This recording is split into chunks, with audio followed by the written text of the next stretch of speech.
Hey guys, I'm Eric and this is my assignment 6. How I met the objectives. I would set a daily goal, write down which assignment or discussion I needed to finish, and check it off the list as I got it done. I did like the pacing of the course. I thought it was the perfect amount for each module. It was just enough to keep you busy and not too much where you're stressing out or anything like that. And I treated each module as its own class. So each 3 or 4 days was a class to me, and that kept me motivated and energized to get things done. Reflection for the class. It was nice taking a class and immediately being able to use that information we learned and bring it to the classroom. I definitely used a lot more apps and multimedia stuff in the class the last couple weeks just from what we've learned. And I think the kids are seeing a change and enjoying the fact that they are allowed to be more creative and independent with their learning.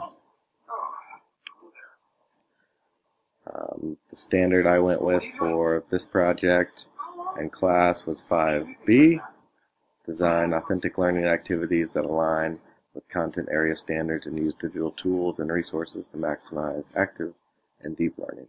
Obviously, active and deep learning is very important to us as educators. My big takeaway from this course was let the kids take control of their learning. That's obviously tough to do when you're dealing with 11 and 12-year-olds, but once you understand that they are independent and they're going to learn more than we can even imagine if we give them independence, it's easy to let them have their freedom and their own decisions to bring more education, more information to themselves instead of just listening to us lecture for 30, 45 minutes. And another thing I took away was more one-on-one time with reflection. Every Friday I give them one specific thing I think they're great at to end of the day. It's kind of a nice way to end the week.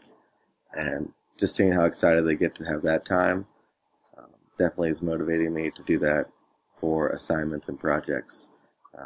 Plus, it's nice to have that relationship with the kids where you get to talk to them one-on-one for a couple minutes, because as we know, it's kind of tough to find time, but when you make time, it's definitely going to be worth it. So I'm excited to do that one-on-one reflection time to improve their learning and my teaching.